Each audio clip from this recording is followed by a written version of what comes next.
uFiston Mayele mina ke ngiyamazi.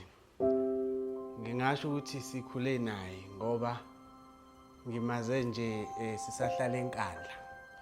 Abantu abaningi ke bamaze manje esedlala ibhola kahle ukuzalwa kwakhe uzalelwe eNkandla ngoba uma wakhe owaseNkandla kanti ubaba wakhe owaseKhongo. Igama lakhe langempela engilaziyo uSifiso.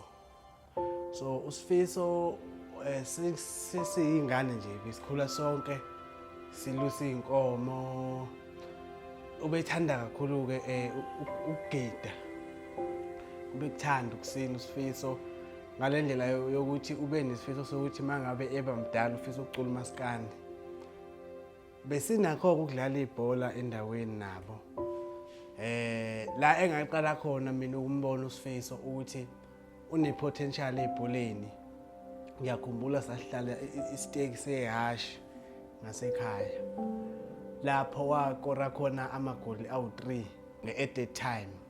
Sayiwina leyo final leyo salwina lelo hashi. Ngase ngikhuluma naye ngathi mina no awumancane kule yakho yokuthanda ukugida. Awuhlamba ufocus ebholeni ngibona ngathi ikhona ipotential onayo. Wathi eliqala ke ibhola abantu babo wakhe usezomthatha bayohlala ngakube eKhongo.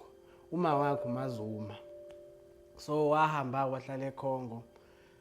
Nakhona esengali besixhumana elo ngitshena ukuthi hayi wayithatha le advice yami ukuthi adlale ibhola. Esedlala eTanzania ngiyakhumbula ezodlala eTanzania edlalela iYoung Africans. Wangifonela lapho ngoba wayecela ngibe agent yakhe.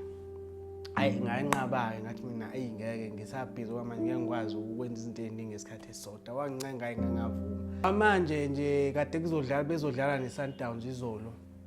Ungifonelile ekseni wathi yena hayi ngoba sizoba negame nje ngifisa ukukola igoli engizodedicate kuwena ngoba ngiyazi ukuthi uyazi ukuthi ngithanda iKaizer mina. Engizodedicate kuwena ngiyazi uzojabula kakhulu manje. Uphinde wangivideo call esephethe indebe kade sebewinile. So ya ngimazi kanjalo uSifiso.